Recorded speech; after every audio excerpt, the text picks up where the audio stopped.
Busco un lugar para vivir y descansar, donde no hace falta ni llamar. Amén. Dios le bendiga. Amén. Hoy estamos aquí otra vez, domingo, con un propósito. ¿Cuál es tu propósito para esta mañana? Yo te pregunto, porque es bueno muchas veces hacernos esas preguntas. ¿Para qué he venido yo aquí? Nosotros hemos venido para alabar al Señor y entender y escuchar lo que nos quiere hablar. Amén. Vamos a leer esta mañana.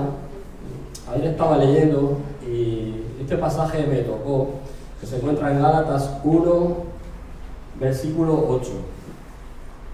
Está hablando de Pablo. Dice así: mas si aún nosotros o un ángel del cielo os anunciare otro evangelio diferente del que os hemos anunciado, sea anatema. Como antes hemos dicho, también ahora lo repito: si alguno os predica diferente evangelio del que habéis recibido, sea anatema. Pues busco ahora el favor de los hombres o el de Dios. O trato de agradar a los hombres, pues si todo me agradara a los hombres, no sería siervo de Cristo. Nos está diciendo arriba que hoy en día hay muchos que, como estaba hablando el otro día Eusebio, predican en las redes sociales y en todos esos sitios. Pero como está hablando arriba, dice que no hay otro evangelio, solo el que se nos ha predicado. Y tenemos la confianza y la certeza de que el evangelio que se ha predicado es el verdadero. ¿Amén? Porque, como está diciendo Pablo, dice que muchas veces preferimos agradar antes a los hombres o antes a Dios. Todas son preguntas que yo te hago esta mañana. ¿Será mejor agradar a Dios que a los hombres?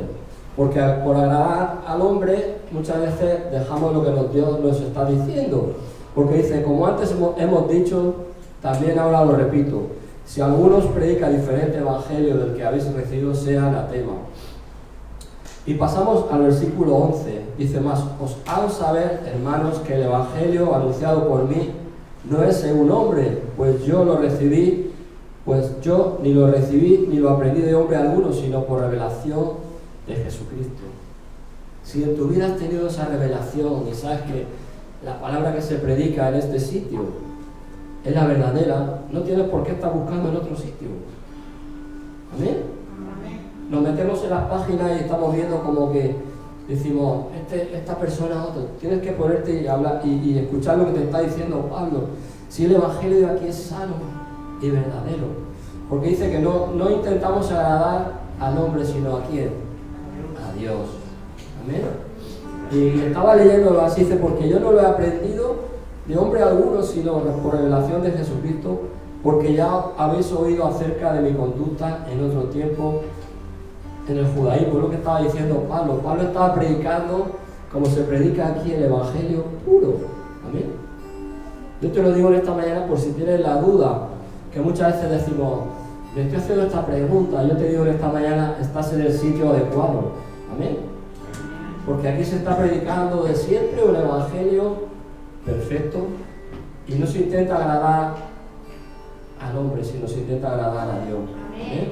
Y es así, es así. Cuando uno te venga y te dice, no, eso no es así, y quiera poner en ti la duda, tú vete a la palabra, vete aquí a este pasaje, porque está diciendo que ni aún ni un ángel viniera le pudiera creer, sino lo que está escrito. Amén. Es así. Por eso yo te digo esta mañana, estás en un sitio donde se está predicando de siempre un evangelio puro, un evangelio que hay una base. Cuando vas a algún otro sitio, tú te piensas que eso es así, pero no, perdona, no te equivoques, no te equivoques. La doctrina de aquí es una doctrina muy buena. Y no porque lo estoy diciendo yo, pues es que lo sé. Yo soy una persona que me cuesta muchas veces entender lo que me están diciendo, porque muchas veces no nos podemos fiar de todo. Pero lo que me está diciendo la palabra y lo que yo he escuchado y lo que yo he visto es lo que yo atestigo en esta mañana. Amén. Es así. Por eso yo te digo, estás en el sitio adecuado. Y aquellos que nos están viendo también por internet, te voy a decir que no estás equivocado, estás en el sitio correcto. Amén. Amén. Vamos a darle la gracia a Dios y vamos a bendecir su nombre esta mañana, y sobre todo algo que quiero que sepamos que Dios te ama. ¿Amén? ¿Sabes que Dios te ama? Amén. Aleluya, vamos a orar. Señor, te damos las gracias, Padre. Queremos que tu palabra, Señor, llene nuestra vida, llene nuestro corazón y los ojos del entendimiento, para que no seamos niños fluctuantes, Señor, sino seamos ya adultos en ti, Padre. Te damos las gracias, Padre Santo, que no venga nadie y nos pueda confundir de lo que ya tenemos, que es algo precioso, Señor. Esa salvación tan grande que tú nos has dado, Padre. Te damos las gracias y en este momento, Señor, ponemos nuestros corazones alineados contigo, Padre, a ti, y vamos a darte toda la gloria y toda la honra, Señor. En el nombre precioso de Jesús, Señor. Amén. Aleluya. Dios es más grande que todo virus, que toda enfermedad y que todo lo que el hombre pueda pensar. Aleluya. Aleluya.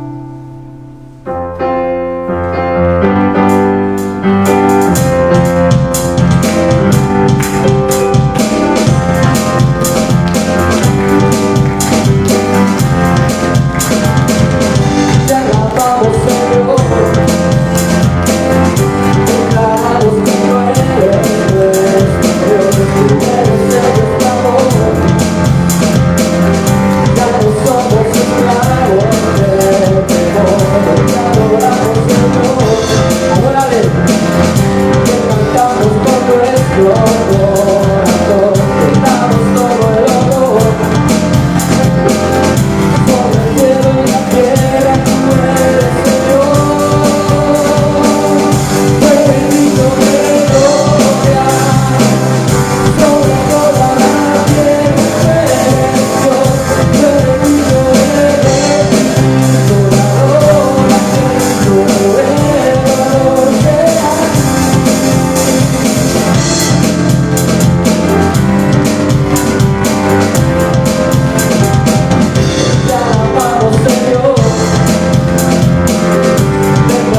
siéntete libre.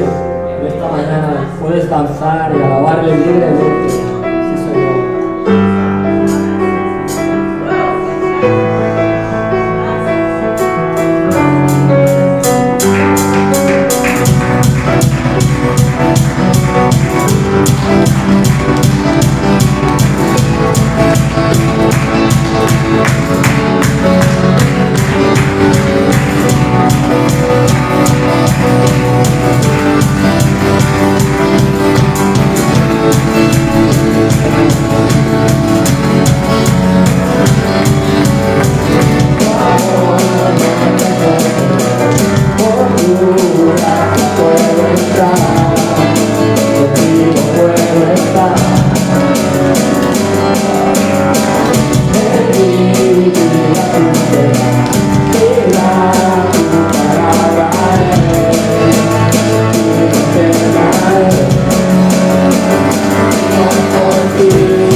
imposibles, inigualable, eres invencible, Dios imparable, Dios de imposibles, inigualable, eres invencible, no tengo temor, en mi corazón tú tienes el control, no tengo temor, en mi corazón tú tienes el control, no me falta nada.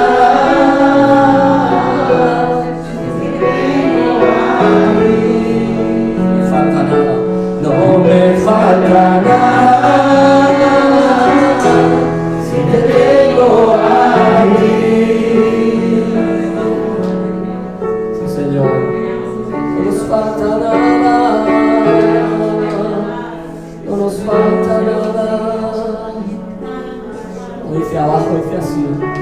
Y yo sé quién va conmigo, va por mí.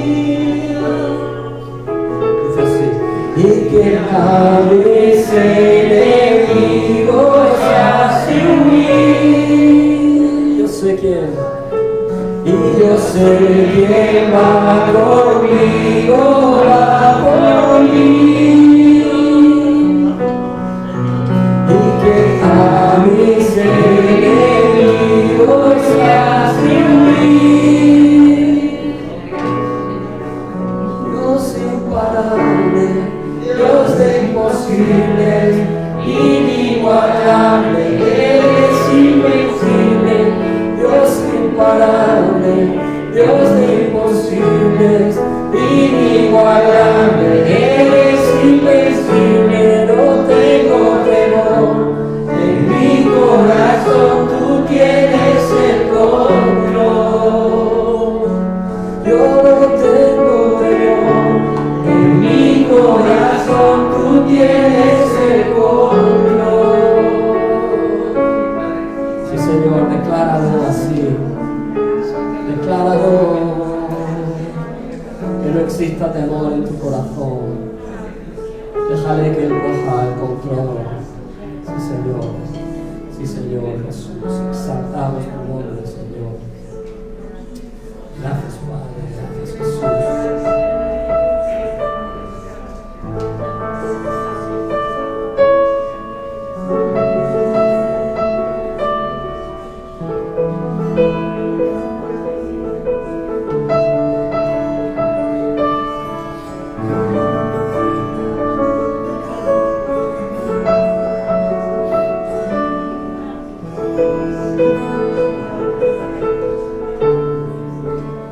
Todos necesitan amor que nunca falla, tu gracia y compasión. Todos necesitan perdón y esperanza de un Dios que sana.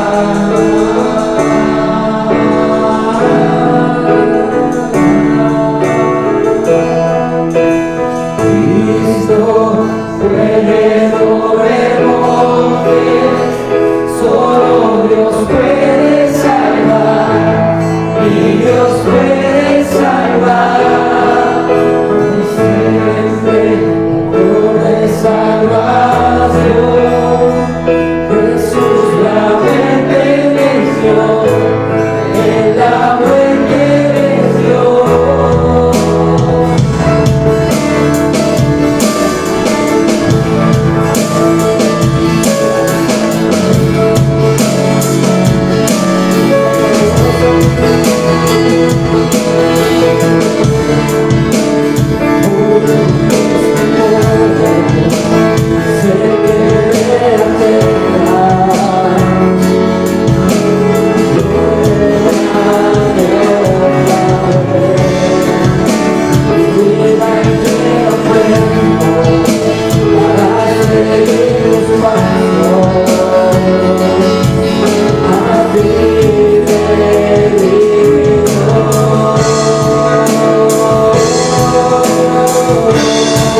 Gracias, Padre Santo. Exaltamos tu nombre. Aleluya. Gloria a Dios. Amén. Dios es bueno. Amén. Bien, buenos días a todos, bienvenidos un día más a la presencia del Señor, hermanos juntos, supongo que en armonía. Amén. Amén. ¿Hay alguno que no ande en armonía? Si queréis bendición y vida eterna, tenéis que andar en armonía. Así lo asegura la palabra de Dios.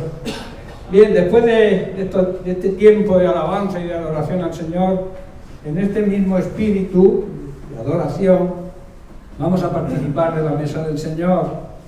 Y vamos a leer en la primera carta a los Corintios, el apóstol Pablo escribe, que como ha explicado Diego en el mensaje de entrada, en ese preámbulo, Pablo no conoció personalmente a Cristo, sino le fue revelado.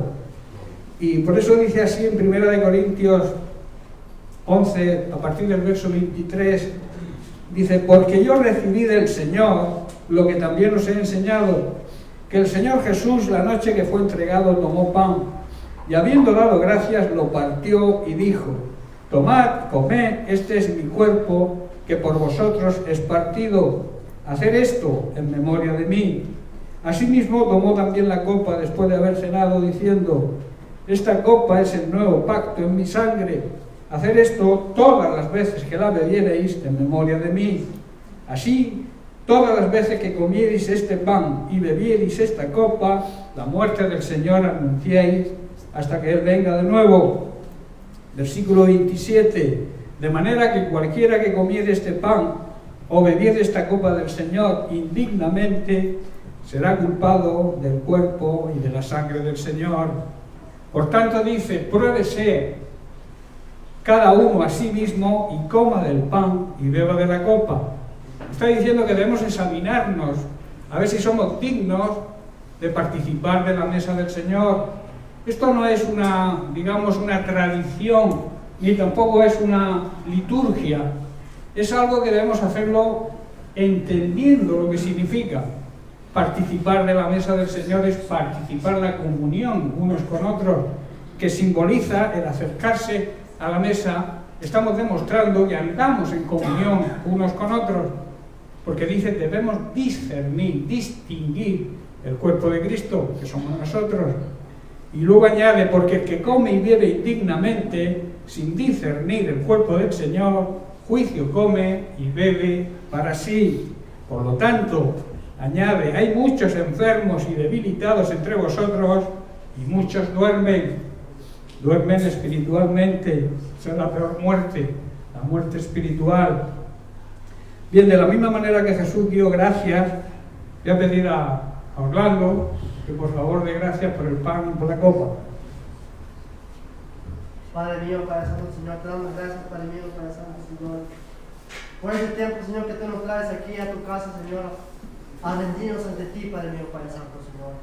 Gracias, Padre mío, Padre Santo, Señor, por esta promesa tan grande, Señor, que has dejado, Padre mío, Padre Santo, Señor, por el pan y por el vino, Padre mío, Padre Santo, Señor, que simboliza tu sangre, Padre mío, Padre Santo, Señor. Obra de Dios, Padre, Señor. Te pedimos, te rogamos, te suplicamos, bendito Dios, Señor, que tú bendigas, Señor Jesús, a este pan, a este vino, Padre mío, Padre Santo, Señor, y ayúdanos a examinarnos unos a otros, Padre mío, Padre Santo, Señor.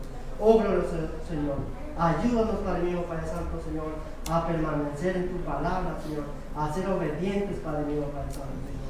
Ayúdanos a esforzarnos, Señor Jesús, a llevar tu palabra, bendito Dios, Señor, a donde tú nos lleves, Padre mío, Padre Santo, Señor, en el nombre precioso y glorioso que tú mandas, Señor. Amén. Amén. Bien, pues todos aquellos que hayan hecho el autoexamen y se sientan dignos de poder participar del pan y de la copa os podéis acercar a la mesa del Señor.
Padre, te damos gracias, Señor. Te honramos y te bendecimos a ti en esta mañana, Señor. Queremos darte las gracias porque hemos podido participar del pan y de la copa, sabiendo lo que simbolizan esa entrega, esa muerte que tu Hijo Jesucristo hizo por nosotros en una cruz, y que gracias a ella podemos acercarnos a tu presencia sin sentirnos culpables, porque tu Hijo con su sacrificio nos justifica ante ti.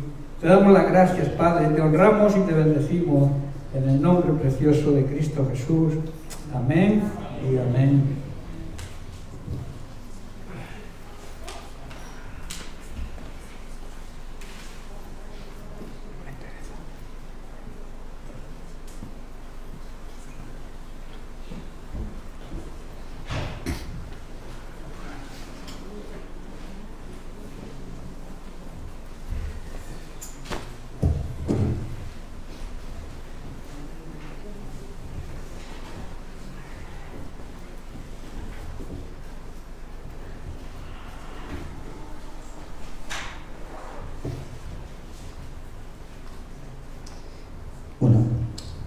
Que Dios me les bendiga a todos, que me les bendiga a mis hermanos, a todos aquellos que nos acompañan esta mañana.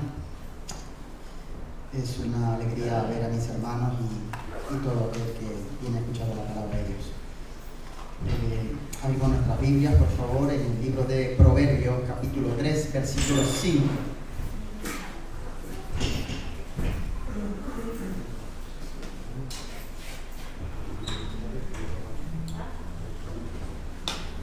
Los que podamos nos ponemos de pies por respeto a la palabra de Dios.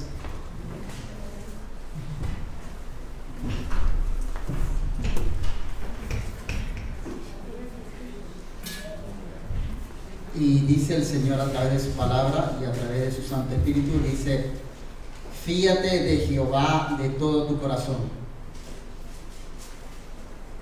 y no te apoyes en tu propia prudencia.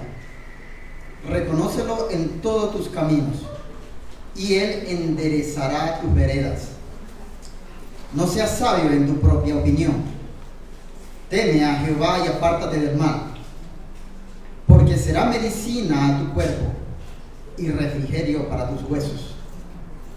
Honra a Jehová con todos tus bienes y con las primicias de todos tus frutos, y serán llenos tus graneros con abundancia, y tus lagares rebosarán de mosto. No menosprecie, hijo mío, el castigo de Jehová, ni te fatigues de su corrección, porque Jehová, el que ama, castiga, como el Padre al Hijo a quien quiere. Bienaventurado el hombre que haya la sabiduría y que obtiene la inteligencia. Amén. Amén.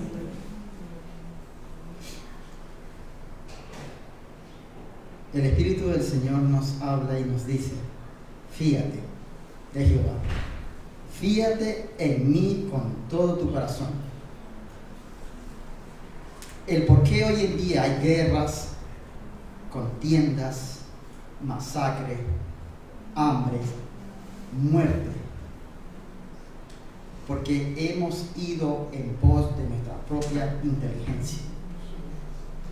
Dice la palabra del Señor que el temor a Dios es la verdadera sabiduría del hombre. Cuando el hombre camina en su propia inteligencia, cometemos el peor error de nuestra vida: ir en propios afanes, en nuestras propias fuerzas. Y el Señor vuelve a hablarnos: fíate de mí. Porque el Señor hace la simbología de que nosotros somos sus ovejas y Él es nuestro gran pastor. ¿Por qué no nos hizo la simbología que nos parecemos al águila o nos parecemos al buey, sino a las ovejas? ¿Por qué la oveja? Porque somos en esta simbología los más inútiles y ciegos. nos dio un buen oído para que escuchemos al pastor de las ovejas, al gran pastor. Si nos fiamos del Señor, Él nos bendecirá. Él llenará tu granero. Él rebosará de mosto tu casa, tus bienes, tus ahorros, tu salud. Tenemos todo lo que el Señor nos dice a través de su palabra. Lo tenemos todos. Tenemos paz en medio de esta pandemia, conflicto económico, pero el Señor dice que hay una paz que sobrepasa todo entendimiento. Búscame, busca mi reino, busca mi rostro, porque ahí está la vida, ahí está la paz. En medio de un mundo conflictivo, nosotros somos la oveja de su prado. Que Dios nos bendiga, hermano. Escuchemos su voz y guiémonos a través de lo que Él nos habla y nos susurra a través de su Santo Espíritu. Amén.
Cuidado, espérate.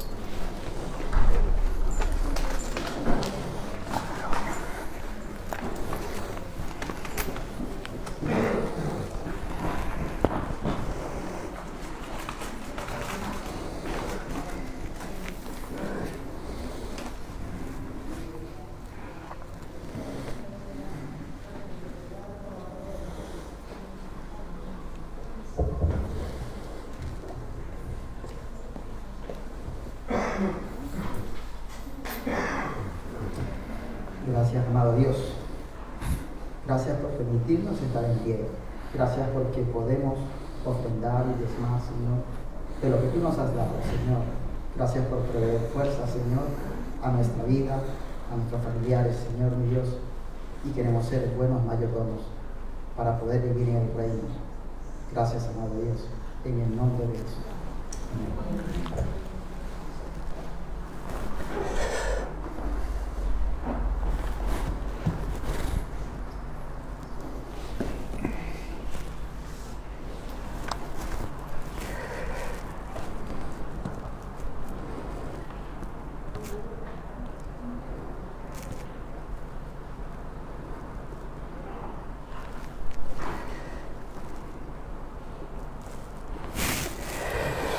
Bien, gloria a Dios.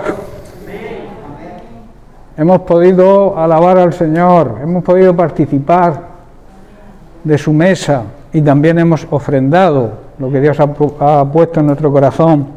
Ahora vamos a que el Señor nos ministre a través de su palabra. Y os doy la bienvenida de nuevo a todos. Estáis en la casa del Señor, o sea, estáis en vuestra casa. Y también le damos la bienvenida a los que nos siguen a través de las redes sociales. Un privilegio poder compartir la palabra de Dios.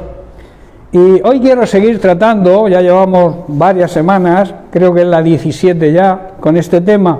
Yo considero que es un tema importantísimo, que es la iglesia que Dios quiere que seamos en el tiempo en que vivimos. Es de gran importancia. Cuando termine la serie, el que quiera tener un pendrive con todas las predicaciones sobre este tema, sería bueno, porque sería interesante poder ir escuchando, porque necesitamos saber los parámetros y los principios que Dios exige para que seamos esa iglesia que Dios quiere, esa iglesia que según Apocalipsis se le ha concedido un gran privilegio, ser la esposa del Cordero. Y también se le exige, tiene un privilegio, pero también tiene una gran obligación, que es vestirse de lino fino. Y el lino fino en la Biblia representan las buenas acciones, la buena conducta, el buen testimonio que la iglesia debe tener. Entonces estamos analizando los principios a seguir para esa preparación de esa iglesia que Dios quiere. Y estamos en el principio número 1, en el fundamento número 1, que es que la iglesia tiene que estar arraigada en la palabra de Dios, fundamentada sobre la roca y guiada por el Espíritu Santo. Vimos ya sus funciones, las funciones del Espíritu Santo, y estamos tratando en el fruto del Espíritu Santo. Hemos estudiado sobre el amor, que es la base donde funciona todo. Si no hay amor, las demás características del fruto del Espíritu Santo no funcionan. Estuvimos tratando sobre el gozo, la paz, la paciencia, la benignidad, la bondad, y estamos tratando sobre la fe, y llevamos ya varias semanas sobre este punto, porque la realidad del cristiano verdadero es vivir en fe, y debemos saber cuál es la fe verdadera y cómo funciona, cómo se hace que la fe funcione en nuestra vida. Para eso es necesario profundizar en la palabra, y como he dicho, llevamos ya varias semanas con distintas consideraciones sobre la fe, que son muy importantes. Repaso rápidamente. Primero, las promesas de Dios nos transmiten fe y transmiten confianza. La fe ve y obra milagros. La fe también nos acerca a Cristo, quita todos los obstáculos que impidan que nos acerquemos a Cristo. También decíamos y estudiamos que sin fe es imposible que obtengamos nada del Señor. La fe también debe ir acompañada con obras, porque si no es una fe inútil. Dice Santiago que es una fe vana, que no sirve para nada. Luego estudiamos la fe verdadera, cuida nuestros sentimientos y no depende de nuestro estado de ánimo. También clamar con fe es una necesidad, pero no debemos hacerlo con desesperación. Nuestro clamor tiene que ser en paz. La palabra de Dios nos enseña a clamar al Señor para que Él pueda contestarnos, pero debemos hacerlo sin preocupación, porque eso demuestra nuestra fe. También decíamos que la fe nuestra tiene que ser la fe, aparte de tener fe en Dios, tenemos que tener la fe que tiene Dios. Porque al ser hijos de Dios debemos tener la misma genética que Dios. En nuestros genes tiene que imperar esa misma fe que abrió su boca y fue creando todo, e incluso lo creó de la nada, que es lo milagroso y lo fundamental de la fe de Dios. También estudiamos, esto ya fue la semana pasada, la fe como un grano de mostaza. Jesús usa la semilla de mostaza como una, digamos, parábola, porque Él usaba mucho las parábolas, para mostrar que si dejamos que la palabra de Dios, mediante nuestro cuidado, nuestro esmero y nuestro esfuerzo, produzca cosas buenas en nosotros, los resultados buenos se multiplicarán y recibiremos grandes bendiciones de parte de Dios. También Jesús en esta parábola quiere transmitir que una semilla que no es plantada, que no se cuida, que no es regada, que no se le quitan las malezas, tiene potencial, pero no da fruto. Hay que plantarla primero y desarrollarla después con nuestro cuidado y con nuestro esfuerzo, y así va a producir el fruto deseado. La palabra de Dios enseña que al convertirnos, Dios deposita una medida de fe en nosotros, esa medida que es como un granito de mostaza, y es nuestro trabajo, nuestra obligación desarrollarla. Bien, pues la siguiente consideración se titula: la fe verdadera sabe que Dios es fiel. Dicho de otra forma, la fe verdadera confía y considera la palabra de Dios como la verdad auténtica. ¿Tienes tú esa clase de fe? ¿Tú consideras que la Biblia, la palabra de Dios, conlleva toda la verdad? La verdad está intrínseca, o sea, está completamente en la Biblia. Sabemos que Jesucristo dijo: yo soy la verdad, y Jesucristo es el verbo, es la palabra hecha carne. Entonces la palabra de Dios, la Biblia, es la verdad, porque Cristo es la verdad. Y debemos tener esa fe, esa confianza, esa fidelidad a Dios de creer que la verdad de la palabra de Dios es la que tenemos que aferrarnos y apoyarnos, porque si no, no funciona. ¿Qué es fidelidad? Fidelidad es lealtad, es cumplimiento de la fe que alguien tiene en otra persona. En el caso de Dios es la fe que Dios tiene en nosotros, porque Dios cree en nosotros. Dios cree que podemos cambiar. Por eso envió la solución, envió a Jesucristo. Si Él hubiera pensado que no podríamos cambiar, no hubiera enviado a Jesucristo para salvarnos. Él sabía y tenía fe en nosotros. Eso es la fidelidad de Dios hacia nosotros. Pero esa fidelidad de Dios hacia nosotros tiene que ser recíproca. O sea, nosotros también tenemos que confiar en Él plenamente. Dios lo dice, yo lo creo. Si Dios promete, Dios cumple. ¿Cuándo no cumple o cuándo no somos acreedores a sus promesas?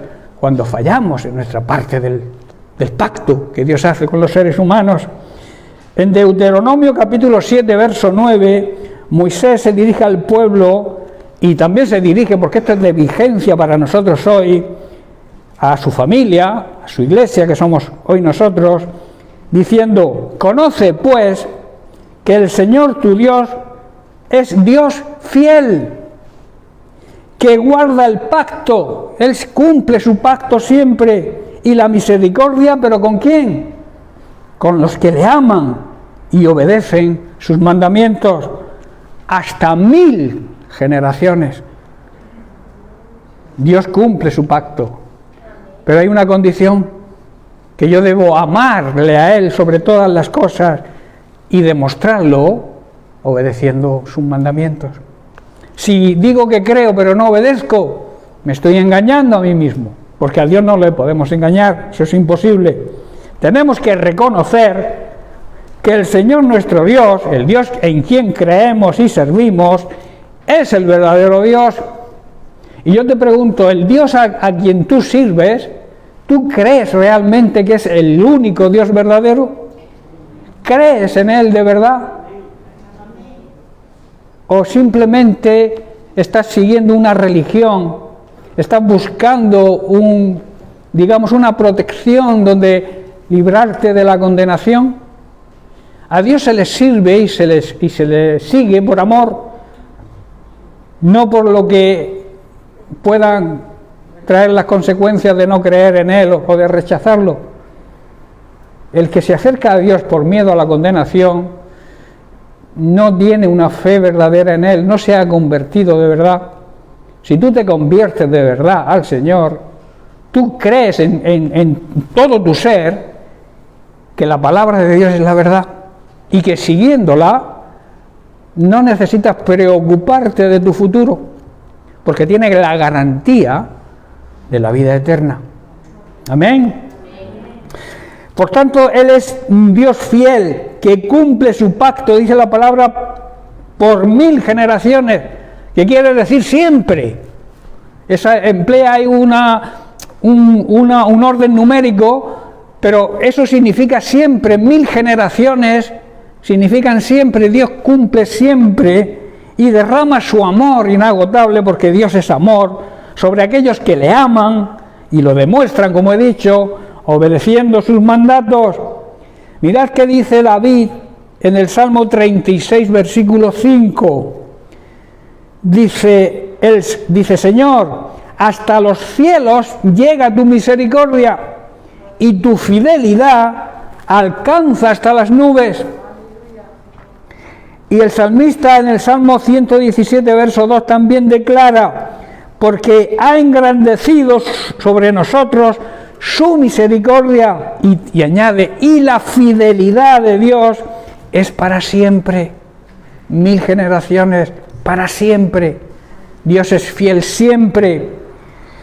En el libro de Josué, en el capítulo 23, poco antes de morir, Josué, que entendía y había experimentado la fidelidad de Dios, en el verso 14 se dirige al pueblo y le dice: he aquí, yo estoy para entrar hoy por el camino de toda la tierra.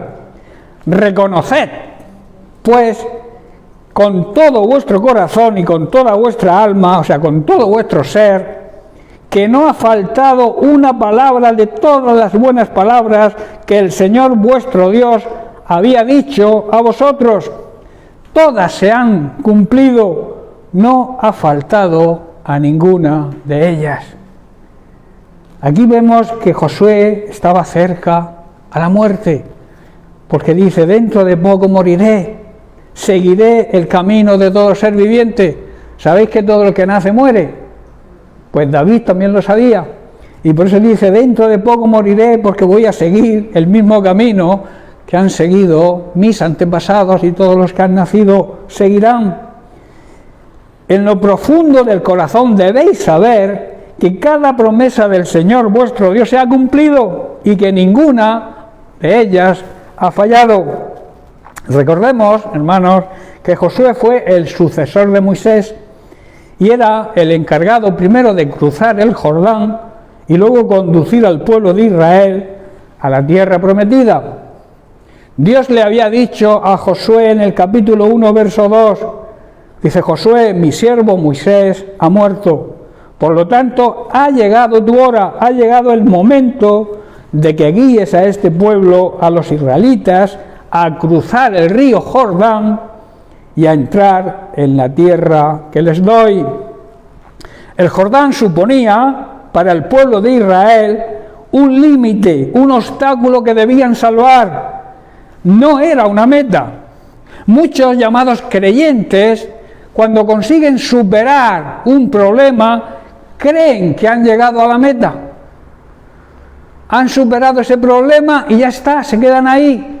Pero aquí la palabra de Dios nos enseña que salvar los obstáculos es un medio para seguir avanzando hacia la meta. Vendrán más obstáculos. Josué sabía que no era solamente cruzar el Jordán, sino que tenía que enfrentar las naciones que se iban a oponer a su avance. ¿Estáis comprendiendo? La vida cristiana es eso. La meta no es pasar un problema, es superar todos los problemas que surjan en nuestra vida para llegar a la meta, para llegar a alcanzar la vida eterna en la presencia de Dios. Esa es nuestra meta, no es otra. Si tú te has planteado otra meta, olvídate, porque la meta esencial no es que tengas un coche de lujo o una casa de no sé cuántos millones, porque todo eso se va a quedar aquí. Tu meta debe ser alcanzar la vida eterna y tener aquí un anticipo. Vivir aquí la vida eterna también, porque Dios quiere darnos vida. Jesús ya lo dijo: yo he venido para daros vida. Esa vida se traduce en el griego zoe, que significa eterna, vida eterna.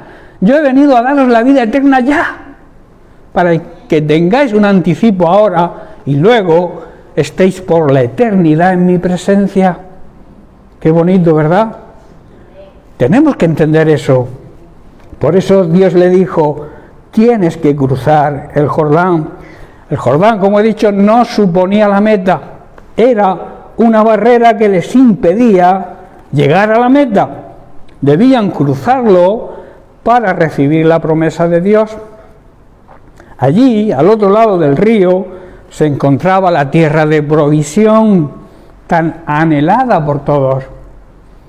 Sin embargo, Josué y los demás sabían que al cruzar el Jordán, después de cruzarlo, deberían enfrentarse con los pueblos que vivían en aquellas tierras fértiles y que eran mucho más poderosos que ellos físicamente hablando, porque espiritualmente hablando, nadie, ningún enemigo es grande si es Dios quien nos defiende. Que eso también tenemos que entenderlo, y eso también es fe. Fe de ver los problemas. Estamos viviendo una época muy difícil, problemas muy serios, como he escuchado esta mañana, problemas de sanidad, de salud, y también problemas, gran crisis económica. Estamos afrontando una situación gravísima, pero tú como creyente tienes que aferrarte a la palabra de Dios y saber que ningún justo mendiga pan. Estemos atravesando lo que estemos atravesando, la voluntad de Dios es que se cumpla su propósito en nuestra vida. Y mientras que no se cumpla, nos va a tener aquí. Por muchos COVID, por muchas enfermedades, si un creyente se va con el Señor es porque ya ha cumplido su propósito con Dios. Dios ya ha cumplido en él su propósito. Y dice, ya has terminado, vente conmigo, vente a disfrutar de mi presencia. Así es como tenemos que ver nosotros la muerte, hermanos. No como un final, sino como un principio. Y eso es fe. Por eso, a pesar de todas las circunstancias que estemos atravesando, debemos darle gracias a Dios porque Él pelea con nosotros. A veces queremos pelear nosotros y decir, Señor, déjame a mí, déjame a mí. No, no, no te equivoques. No te equivoques. Como hemos oído, la sabiduría de Dios es mejor que la sabiduría humana. Confía en el Señor, déjate guiar por la sabiduría de Dios y no por la sabiduría tuya, por tu propia prudencia que llama la Biblia. El principio de la sabiduría es el temor del Señor.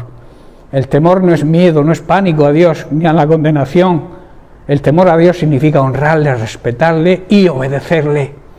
Y eso no transmite ningún miedo, porque lo que transmite es fe.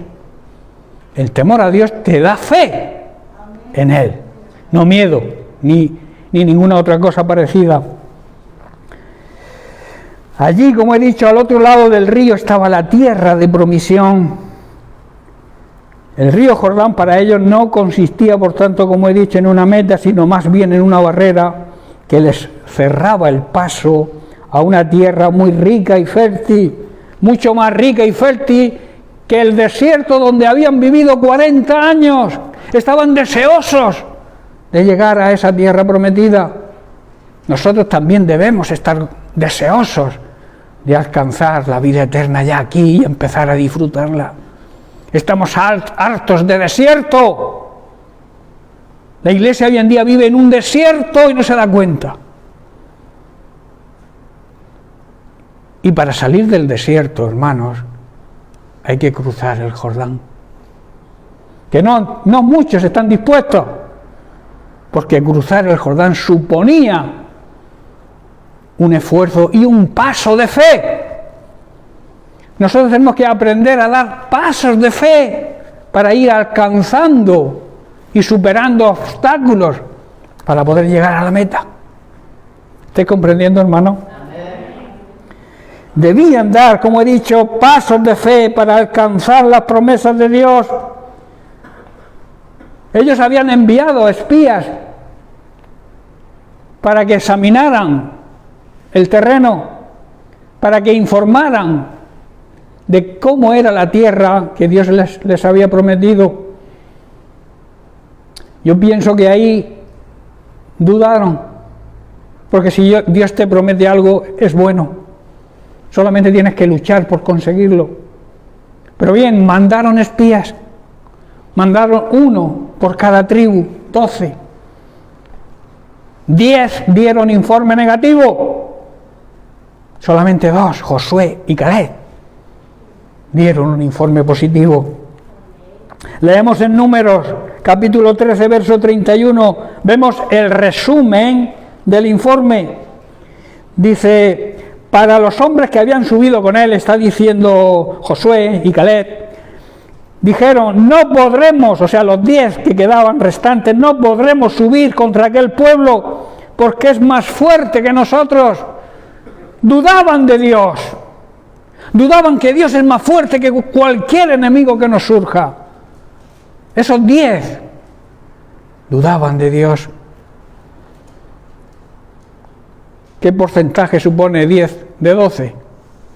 ¿Algún matemático que me lo diga? Más del 80%, ¿no? Hoy ocurre lo mismo. Un gran porcentaje de creyentes tienen esa misma fe. Cuando ven los problemas y las dificultades, se vienen atrás. ¡No podemos! ¡Es imposible! ¡Nos van a triturar! Números 14, versos 6 al 9, vemos la respuesta de Josué y de Caleb. Los únicos que confiaron plenamente en las promesas de Dios sabían que Dios era fiel. Dice el versículo 6, y Josué, hijo de Ben, y Nun, y Caleb, hijo de Jefone, que eran de los que habían explorado la tierra, rasgaron sus vestidos. Esto de rasgar los vestidos, voy a explicarlo un poco, viene de una tradición religiosa que consistía en que una persona ofendida rompía su ropa para rechazar el agravio o el vituperio que pudiera haber recibido. Y entonces rompían sus vestidos.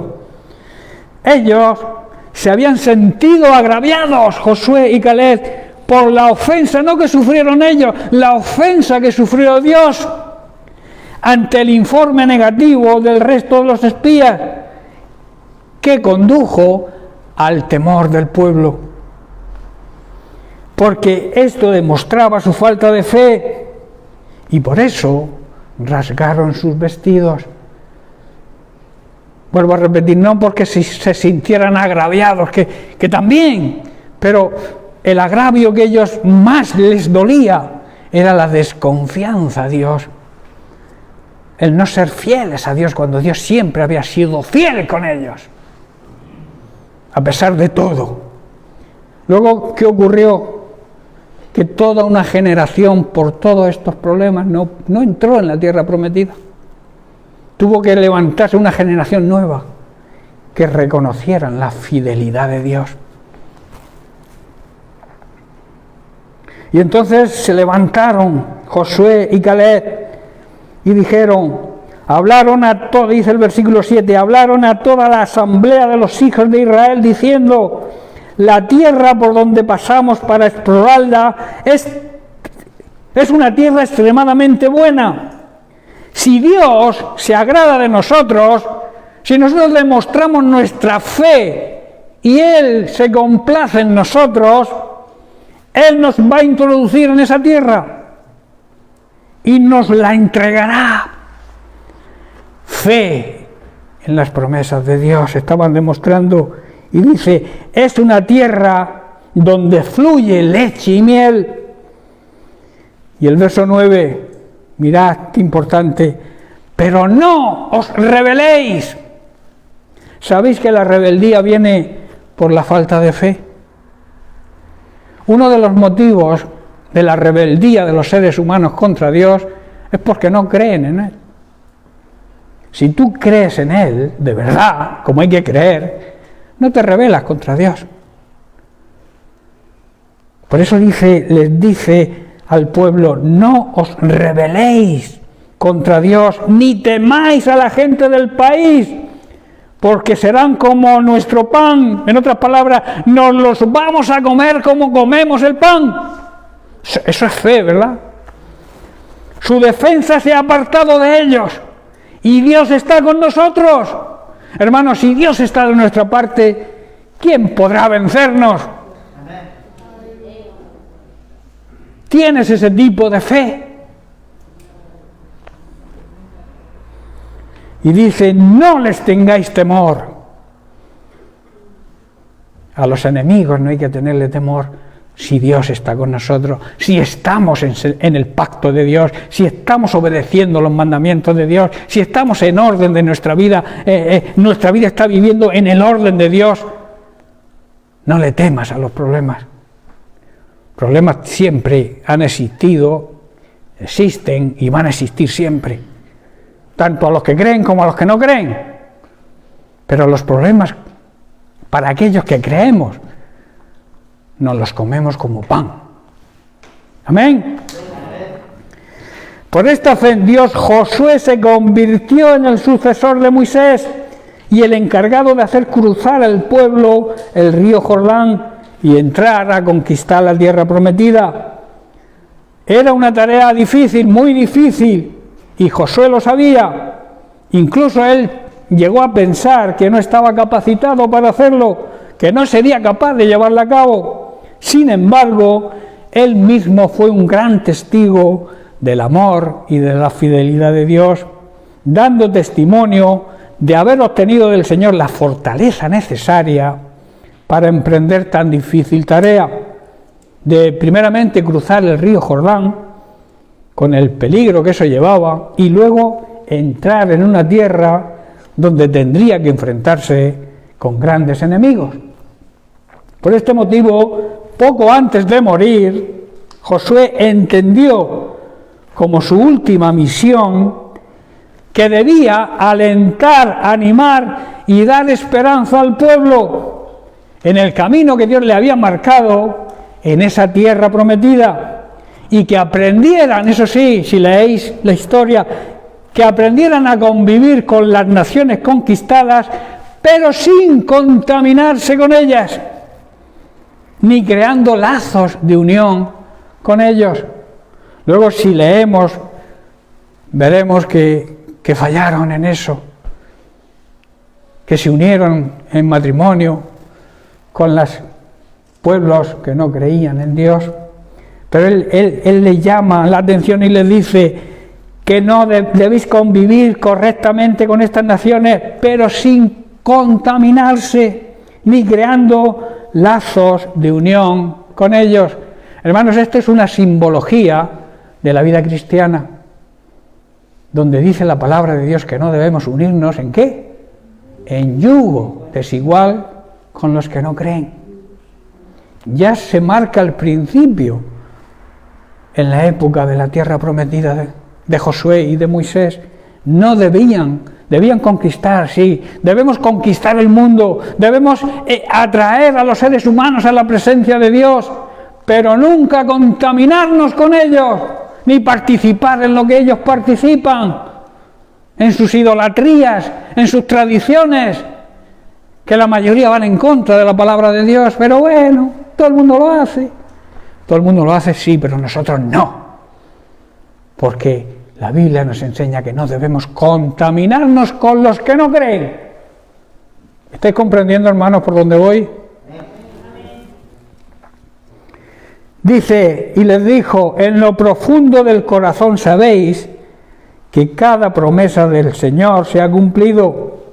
Y en Josué capítulo 23, verso 16, les hace la siguiente advertencia, y que es de aplicación para ti y para mí hoy. Esta advertencia es para su iglesia también hoy. Dice, si traspasareis, o sea, si no cumplís el pacto del Señor vuestro Dios que os ha mandado, yendo y honrando a dioses ajenos, idolatría, que no solamente es adorar imágenes, idolatría sabéis que es poner por delante de Dios cualquier cosa, lo que sea. Dioses ajenos lo llama aquí Josué. Dice, yendo y honrando a dioses ajenos e inclinándose a ellos, o sea, vivir sujetos a ellos. Hay personas que viven sujetos a sus pasiones, sujetos a sus propósitos, sujetos a sus bienes materiales, sujetos a su dinero. Se inclinan hacia él. Esos son dioses. Nosotros como iglesia, no quiere decir que no podamos tener dinero, ni poder tener una buena casa, un buen coche. Si Dios te bendice, si eres fiel a Dios, Dios va a ser fiel contigo. Él honra a quien le honra a Él.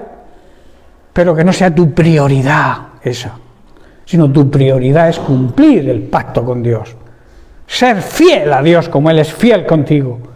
Pero no fiel a tu manera, fiel como la palabra de Dios enseña, en todo.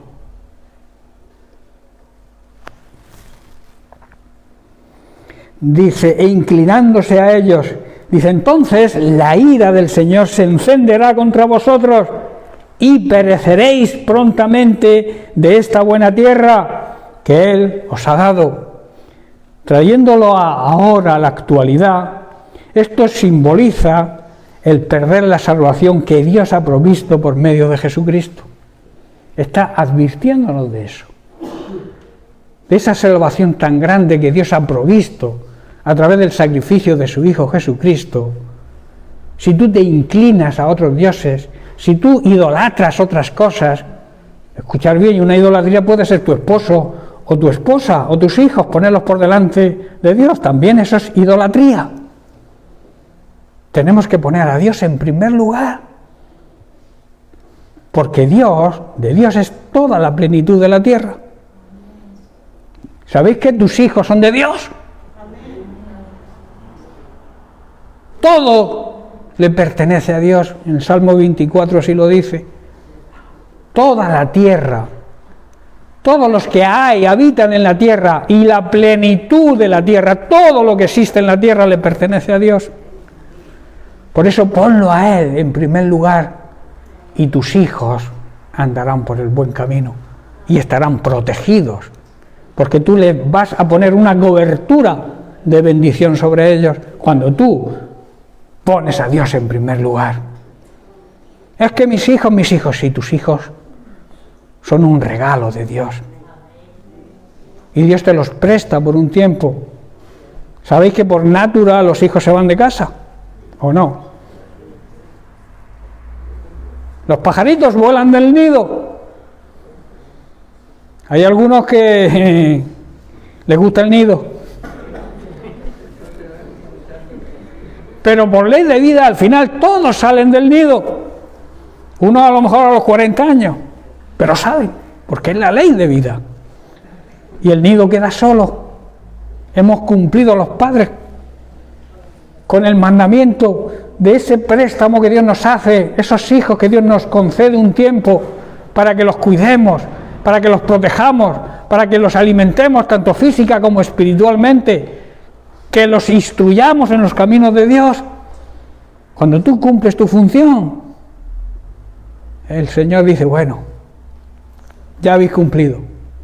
Ahora ellos se tienen que ir, forman su propia familia, y así va pasando de generación en generación. Es la ley de vida.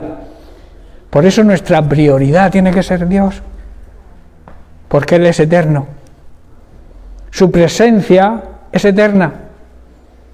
Él no se va. Los hijos se van, pero Él no. ¿Estáis comprendiendo, hermano? La presencia de Dios siempre tiene que estar al lado nuestro, y siempre va a estar. Si tú no andas en la presencia de Dios, no es porque Dios no quiera andar en tu presencia, sino porque tú te apartas de Él, le das la espalda. Y Él está esperándote ahí con los brazos abiertos, esperando que te des la vuelta y te vuelvas a Él, si te has apartado o no has dado el paso de entrega a Él. Dios había mantenido y había sido fiel a su palabra con el pueblo de Israel, no había fallado a ninguna de sus promesas, y ellos debían mantenerse también fieles a Dios en obediencia. Esto es lo que demanda la fidelidad de Dios. Dios es fiel con nosotros, nosotros tenemos que ser fiel con Él. ¿Estáis comprendiendo? Josué utiliza el pasado como una prueba de lo que el futuro sería. Para aquellos que perseveran, para aquellos que son constantes, que se mantienen firmes en la voluntad de Dios y siguen sus mandatos y aprenden de sus enseñanzas. Y también les está diciendo, y nos dice a nosotros hoy, el futuro que les espera a los que desobedecen los mandamientos de Dios, a los que desobedecen su palabra. Dice que la ira de Dios, el enojo de Dios caerá sobre ellos. Lo que Josué hizo con este alentar al pueblo fue de gran efecto para el difícil viaje que los israelitas debían emprender, y también hoy es de aplicación, como he dicho, a nosotros. debemos aprender a caminar de la mano del Señor. A través de esa compañía con Él, que Él quiere ir con nosotros de la mano, Él no va a permitir que nada nos ocurra que no esté en su voluntad. Y su voluntad siempre es buena, es agradable y perfecta. Todo lo que nos ocurra, que estemos en su voluntad, será para nuestro bien. Pablo ya lo dijo, todo lo que les ocurra, ¿a quién? A los que aman a Dios. Y amar significa obedecer. Se demuestra el amor a alguien obedeciéndolo. Si tú dices que amas a Dios, tienes que obedecerlo. Y entonces cualquier cosa que te ocurra en ese caminar con Él es para tu bien. Eso es lo que quiere decir Romanos 8, no me acuerdo bien el versículo, pero está en capítulo 8 de Romanos. Que todos los que aman a Dios, todas las cosas cooperan, trabajan juntas, quiere decir, para el bien de aquellos que le aman y le aman de verdad. Ante los problemas, hermanos, ante las pruebas, ante situaciones difíciles y en los momentos de mayor dificultad y duda, debemos mantenernos firmes en el Señor. Debemos mantenernos firmes sobre la roca, porque mayor que todas estas circunstancias será el premio, la recompensa que el Señor nos ha prometido. Y si Dios lo promete, Dios lo cumple. Si tú te mantienes firme en la roca, ¿quién es la roca? La piedra angular que desecharon los edificadores vino a ser cabeza de ángulo, ¿verdad? Quiere decir, Cristo es donde debemos empezar a edificar nuestra vida. Y si tú empiezas a edificar sobre esa piedra angular que es Cristo, tu vida no la va a derrumbar ninguna tormenta. Tu casa, tu hogar, tu familia no caerá.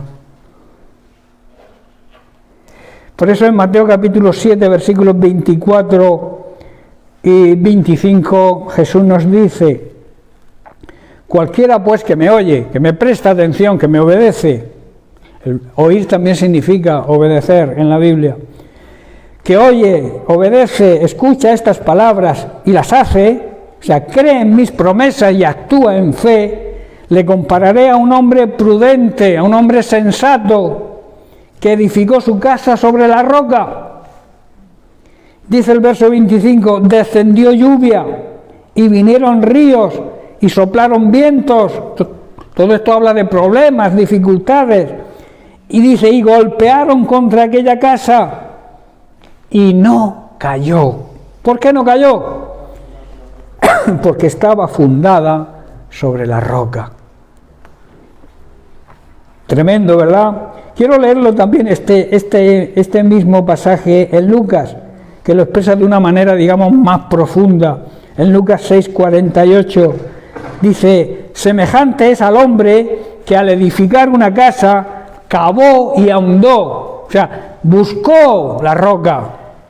No edificó sobre la superficie, sobre la arena, sino que cavó, excavó, profundizó. Eso simboliza ese cavar y ese profundizar que debemos nosotros buscar en la palabra de Dios, para que esa palabra de Dios sea revelada en nuestra vida. Dice, cavó y ahondó, puso el fundamento sobre la roca. Y dice, y cuando vino una inundación, el río dio con ímpetu contra aquella casa, pero no la pudo mover, porque estaba fundamentada sobre la roca. Qué bonito, ¿eh? Qué preciosidad de la palabra de Dios. Si por algún motivo dejamos de creer, dejamos de tener esa confianza en el Señor, debemos tener presente lo siguiente, presta atención: las promesas hechas por el Señor son infalibles, no fallan. La palabra de Dios es infalible, ningún hombre es infalible, por mucho que se crea. Hoy dicen que el Papa, lo que dice el Papa es infalible. Mentira. Lo que dice Dios es infalible. Lo que diga cualquier hombre puede estar equivocado. Pero Dios no, porque su palabra de Dios es infalible. Y por eso la victoria por fe está garantizada. Veamos un pasaje bíblico que demuestra que Dios no miente y que es fiel a su palabra siempre. El rey Balac le pide, mediante una seducción o quizá ofreciéndole dinero, al profeta Balaam que maldijera al pueblo de Israel. Pero Balaam no pudo hacerlo. Al contrario, de su boca salió bendición. Mirad qué dice el versículo 11 de Números 23. Entonces Balac dijo a Balaam: ¿qué me has hecho? Te he traído para que maldigas a mis enemigos y aquí has proferido bendiciones. ¿Qué me has hecho? No me has hecho caso. Versículo 12. Él respondió y dijo: ¿no cuidaré de decir lo que el Señor ponga en mi boca? En otras palabras, yo hablaré solo el mensaje que el Señor ponga en mi boca. Pese a que el rey lo quiso comprar, porque claro, dice, es un profeta de Dios, y lo compra y maldice al pueblo, se va a cumplir esa maldición. Pero no pudo maldecirlo. De su boca solo salió bendición. Y luego en el versículo 19, Balaam le transmite al rey Balac el mensaje que Dios le encargó le dijera. Dice: Dios no es hombre para que mienta. Dile al rey: yo soy Dios y yo no miento, ni soy hijo de hombre para que me arrepienta. Yo digo y no se va a hacer. Yo hablo y no va a ser ejecutada mi orden. Versículo 20. He aquí, dice, yo, Balaam, he recibido la orden de bendecir. Él dio bendición y no podré revocarla. Tremendo. No puedo dejar sin efecto una concesión, un mandato, una resolución que Dios toma. Cuando Dios toma una resolución, ningún hombre puede revocarla. Es imposible. Dios no es un hombre, por lo tanto no miente. ¿Está claro? Él no es humano, por lo tanto no cambia de forma de pensar. Los seres humanos fluctuamos. Hoy pensamos una cosa, mañana lo contrario. Y eso ocurre en todos los niveles, incluso en la política. Hoy te dicen una cosa y mañana dices, pero bueno, si ayer me dijo esto, ¿cómo hoy me dice todo lo contrario? Porque el hombre puede mentir y el hombre puede cambiar de parecer, pero Dios no es hombre, ni es un ser humano, y por tanto ni cambia ni miente. Yo te haría las siguientes preguntas. ¿Acaso alguna vez habló el Señor en tu vida y dejó de cumplir lo que te dijo? Analizadlo. ¿Alguna vez te prometió algo y no lo cumplió? Recordemos que Dios hace promesas, pero aquellos que andan en su pacto. Tú me puedes decir, es que yo le pedí al Señor esto y no me lo ha concedido. ¿De qué forma vives? ¿Estás en la voluntad de Dios? Analízalo, porque si estás en la voluntad de Dios, Dios no deja contestar ninguna de sus promesas. Todas las cumple. ¿Qué aprendemos, hermanos, de todo esto? Todos, en algún momento de nuestra vida, debemos cruzar nuestro Jordán, porque todos tenemos un Jordán particular. Esto significa dar pasos de fe.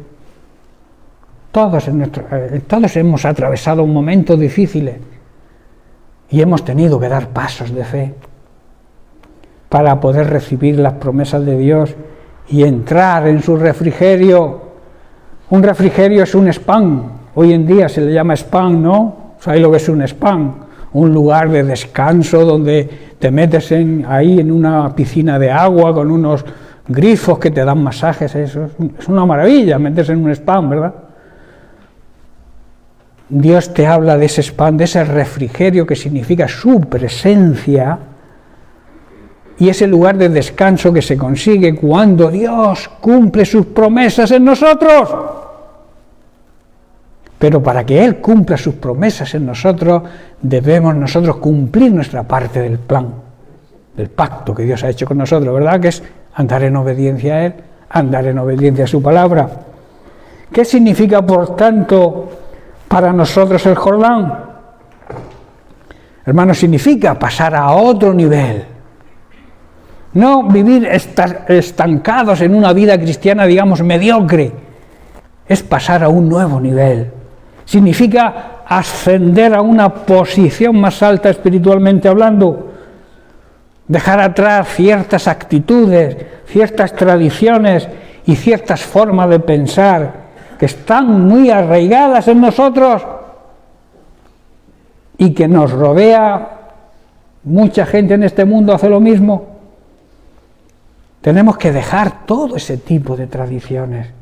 A veces cuesta porque, como he dicho, están arraigadas, han echado raíces en nosotros y nos cuesta desprendernos de ciertas actitudes, de ciertas tradiciones o de ciertas formas de pensar que hemos tenido hasta ahora. Deja que el Señor cambie tu mente. Deja que el Señor cambie tu forma de pensar hacia Él. No te sigas aferrando a esos pensamientos que has tenido hasta ahora y que quizás te hayan alejado de Dios y de sus promesas.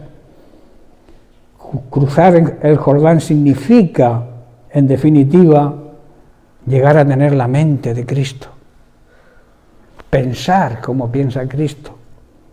Pablo se lo dijo a los Corintios en 1 Corintios capítulo 2, verso 16, y que debemos aplicarlo hoy a nosotros. ¿Quién puede conocer los pensamientos del Señor? Dice. ¿Quién sabe lo suficiente para enseñarle a Él? ¿Quién puede, en otras palabras, enseñarle a Dios nada? ¿Tú puedes enseñarle a Dios algo? Pues Pablo está diciendo eso, pero añade, pero nosotros entendemos, eso sí, estas cosas. ¿Por qué? Porque pensamos como Cristo, porque tenemos la mente de Cristo, pensamos de la misma manera que piensa Cristo. Hermano, esto es una necesidad de todo creyente, pensar como piensa Cristo, tener el carácter de Cristo, seguir las pisadas del Maestro, de los maestros. Eso significa cruzar el Jordán. En Gálatas 4, verso 19, estoy terminando, aunque quizá no termine hoy con este tema, pero es igual, lo sigo la semana que viene, no hay problema. Gálatas 4, 19, Pablo sabía esto perfectamente y por eso le escribe a los Gálatas y les dice: hijitos míos, por quienes vuelvo a sufrir dolores de parto, o sea, seguirán esos dolores de parto en mí hasta que Cristo sea formado en vosotros, para que la vida de Cristo repercuta en nuestra vida. Cruzar el Jordán significa estar dispuestos a renunciar a nuestros pensamientos, a nuestra forma de pensar y pensar como Él piensa. Esa es una sabia decisión, dejarte llevar por lo que Dios piensa y no por lo que tú pienses. Si lo que tú piensas está de acuerdo con lo que piensa Dios, estupendo. Pero lamentablemente casi nunca coinciden nuestros pensamientos con los pensamientos de Dios. Dios así lo asegura. Como son más altos los cielos sobre la tierra, así son mis pensamientos más altos que vuestros pensamientos. Difícilmente van a coincidir lo que pensamos con lo que piensa Dios. Por eso debemos someter nuestra voluntad a lo que Dios piensa, a la voluntad de Él. Cruzar el Jordán significa eso. Nuestros pensamientos tienen que morir y los pensamientos de Dios tienen que reinar en nuestra vida. Cruzar atrás también significa dejar atrás lo que somos para llegar a ser lo que Dios quiere que seamos. Dejar lo que eres y llegar a ser lo que Dios quiere que seas. Termino con las siguientes conclusiones. Si queremos cruzar nuestro Jordán y conquistar nuestra tierra prometida, tiene que haber un cambio, una transformación en nosotros. Debemos, en primer lugar, dejar atrás donde estamos para poder llegar donde Dios quiere que estemos. Ese cambio de nivel, ese cambio a otro nivel espiritual más alto. No conformarnos a una vida espiritual pobre y mediocre. En segundo lugar, dejar atrás lo que somos y llegar a ser lo que Dios quiere que seamos. No podemos seguir siendo los mismos. Debe haber una transformación, una metamorfosis. Y en tercer lugar, sin cruzar el Jordán, es estar dispuestos a que Dios nos transforme por la obra transformadora del Espíritu Santo. Esa transformación en nuestra forma de pensar, hasta llegar a tener la mente y el carácter de Cristo. Dios no se va a unir nunca a nuestra visión humana, hermanos. Somos nosotros quienes debemos unirnos a su visión divina y eterna. Para que Dios sea exaltado, hermanos, debemos morir a nuestras opiniones, debemos morir a nuestras tradiciones, a nuestros hábitos, a nuestras costumbres, y seguir y obedecer la palabra de Dios por completo. No aquello que nos interese. La palabra de Dios hay que obedecerla toda. El que infringe una parte de la palabra de Dios, se salta toda la palabra de Dios, repercute en toda la palabra de Dios. En estos momentos de dudas, hermanos, debemos pedirle a Dios ayuda para recordar la grandeza de su amor, de su misericordia y sobre todo de la fidelidad a las promesas que nos ha dejado y que están escritas en la palabra de Dios. La palabra de Dios está llena de promesas para nosotros. Y por último, debemos pedirle también que nuestra fe sea fortalecida de forma que nos mantengamos firmes, obrando de acuerdo a su voluntad y haciéndonos dignos acreedores de recibir sus grandes promesas. Amén. Bien, pues lo dejamos aquí y seguimos la semana que viene. Que Dios les bendiga.